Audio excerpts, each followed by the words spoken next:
있고 높으면 안 된다는 사람도 있고 그걸 좀 어떻게 오늘 자세하게 우리 이 선생님께서 좀 잡아주세요. 네. 예, 지금 제가 보여드리려고 큰 자외선 차단제 제품을 가지고 나왔는데요. 여기 있습니다. 네. 예, 자외선 차단제 엑스파일. 예, 이렇게 쫙 있습니다. 설명 좀 부탁드릴게요. 네. 지금 여기 보시다시피 SPF 30 그리고 PA+++라고 되어 있는데요.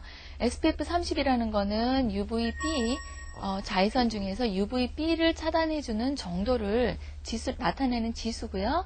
그 다음에 PA+++라고 하는 거는 UVA를 차단을 해주는 어떤 차단 정도를 나타내주는 수치입니다. 그리고 SPF 30이다, 뭐 15다, 40이다, 50이다 많이 보셨을 텐데요. 네. 이거는 이제 어느 정도 지속적으로 차단을 해주느냐를 얘기를 하는데, UVB 같은 경우는 아까 이미선 원장님께서 말씀하셨던 것처럼 피부암이나 화상 이런 것들을 막아주는 정도를 이야기를 하는 거고요. 그 다음에 이제 노화 정도나 이런 것들을 막아주는 거는 PA로 수치를 얘기를 하고 있죠.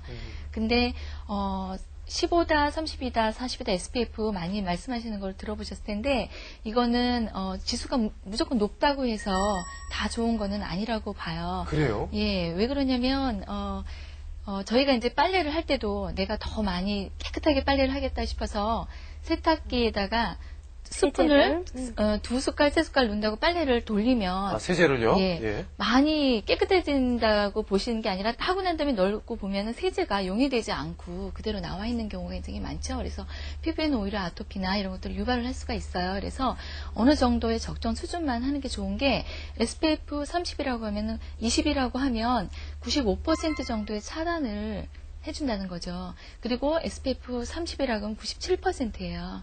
그리고 50이면 단 1%만 더 추가가 돼요.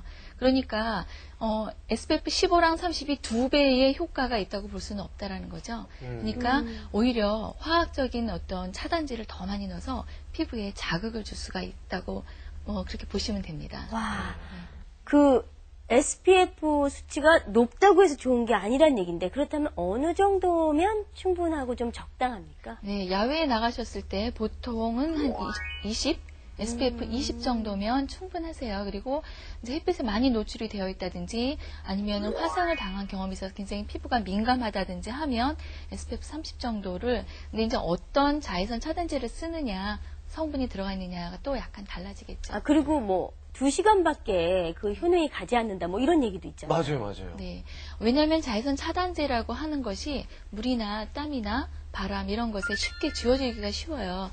그래서 원래는 이론적으로 말하면 시간인데 사실은 내가 물속에 들어갔다 나온다든지 아니면 땀을 흘린다고 하면 계속 더 발라주시는 게 가장 안전합니다. 그럼 물속에 들어가지 않고 땀을 안 흘렸다 그러면 뭐 하루에 한 번 정도 메이크업 한 후에는 상관이 없다는 말씀이신가요? 도시에서 생활하신다고 하시면 아침에 철저하게 꼼꼼하게 해주시고 점심 먹고 나서 한 번 정도 다시 한번 파우더나 이런 걸로 차단을 해주시는 게 가장 안전하죠. 네. 선생님, 근데 저는 이게 궁금해요. 자외선 산란제, 자외선 흡수제.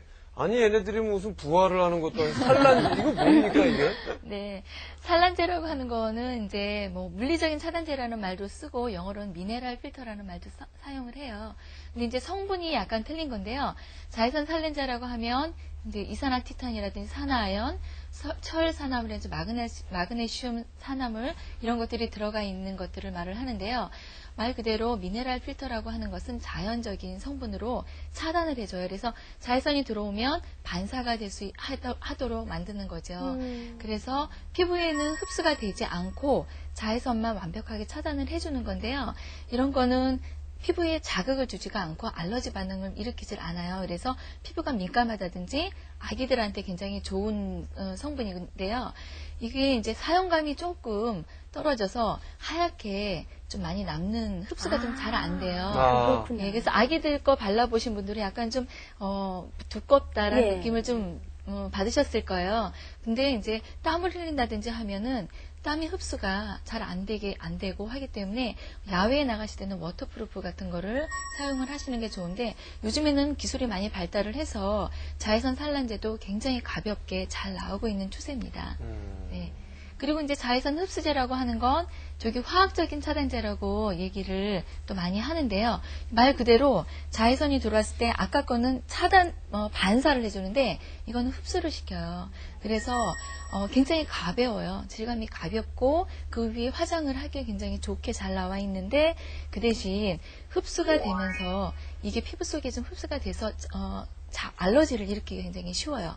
그래서 성분이 신라메이트, 벤조페놀, 살리신다 유도체 이런 것들이 많이 들어가 있죠. 그래서 피부에는 접촉성 피부염을 일으키기가 굉장히 쉽기 때문에 피부가 좀 민감하다든지 아기 피부인 사람들은 조심해서 사용을 하셔야 되고요. 좀 더 가벼운 거를 원하신다고 하시면 오틸, 메토시, 신라메이트 같은 성분이 들어가 있는 걸 찾으시면 되는데 이것도 피부 알러지가 많기 때문에 좀 더 조심해서 사용을 하셔야 되고요.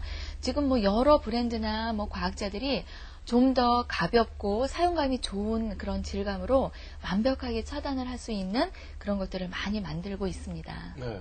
저는 화학 성분이 안 좋다고 해서 천연 화장품을 집에서 만들어 쓰고 있거든요.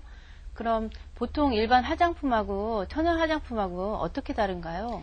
네, 천연 화장품은 말 그대로 어떤 활성 성분을 식물이나 자연에서 얻어서 그 화장품에 넣고요. 그리고 지금 말씀드린 것처럼 이런 자외선 차단제를 산란제, 아까 말씀드린 어떤 물리적인 차단제를 쓰는 것을 말을 합니다. 그래서 조금 더 자극이 없도록 만들어진 것인데요. 특히나 이제 뭐 향료라든지 색깔, 방부제 이런 것들이 아예 안 들어갔거나 적게 사용되는 것을 말을 하는데요. 좀 더 많은 테스트를 스스로가 하시고 난 다음에 좋은데 이것이 나한테 맞는지 알아보시려면은 팔 안쪽에 좀 연한 부분에 살이라든지 귀 뒤에다가 살짝 조금씩 발라보시고 난 다음에 한 몇 시간 있다가 여기 어떤 반응이 일어나지 않으면 그 제품이 나한테 맞는 거다라고 생각을 하시고 사용을 하시면 안전합니다. 말씀을 나누다 보니까 자외선 우리가 어떻게 해야 정말 철저하게 잘 차단할 수 있을까 이런 생각이 드는데 우리 주부님들 일상생활 속에서 그렇다면 자외선 차단 어떻게 해야 돼 더욱더 궁금하실 텐데요. 자세하게 알려드리겠습니다. 화면 보시죠. 햇살이 쨍쨍 내리쬐는 여름은 피부에게는 가장 무서운 계절. 자외선으로 인한 피부 노화가 두렵다면 남녀노소 자외선 차단제는 필수! 하지만 자외선 차단제 얼마나 알고 쓰시나요? 오늘 이 시간 자외선 차단제에 대한 모든 것을 알려드립니다. 엄마 유치원 다녀오겠습니다. 태연아 잠깐 이리 와봐. 아이들도 외출 전에는 자외선 차단제는 꼭 발라줘야 하는데 어른들이 쓰는 자외선 차단제를 어린이가 바르면 저 같은 경우는 안 좋다고 알고 있거든요. 그게 맞나요? 여름철 필수 아이템인 자외선 차단제. 하지만 제대로 알고 써야 100% 효과를 볼 수 있다. 자외선 차단제에 대한 궁금증을 풀어드립니다. 자외선 차단제 무엇이든 물어보세요. 자외선 차단제에 대한 궁금증 하나. 어린이용 자외선 차단제. 어린이들은 멜라닌 세포가 아직 완전하게 성숙되지 않아 표피가 얇기 때문에 자외선 차단 지수가 SPF 25 이상인 제품을 사용해야 합니다.